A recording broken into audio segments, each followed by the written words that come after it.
तहरीक-ए-लब्बैक पाकिस्तान ने पूरे मुल्क में महंगाई के खिलाफ शटर डाउन हड़ताल का ऐलान कर दिया। तहरीक-ए-लब्बैक पाकिस्तान हाफिज साद रिजवी ने अपने एक बयान में कहा है कि कल तहरीक-ए-लब्बैक की कॉल पर 27 फरवरी को मुल्क भर में शटर डाउन हड़ताल होगी।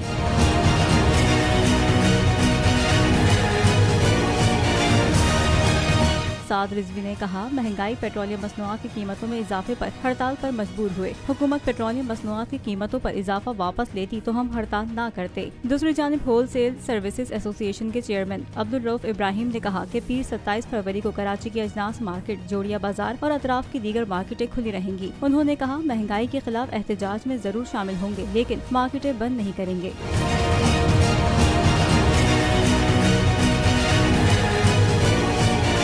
इम्पोर्टेड हुकूमत और उनकी हवारियों की अदलिया के खिलाफ हर्जा सराई। मरियम नवाज की अदलिया और फाजिल जज साहिबान पर शदीद तनकीद। इस घिनौनी साजिश को बेनकाब करने पर बोल को एक दफा फिर नशरियात की बंदिश का सामना करना पड़ रहा है। बोल अदलिया की इज्जत के लिए खड़ा है और खड़ा रहेगा। सब्सक्राइब करें और बेल दबाएं ताकि कोई खबर रह न जाए।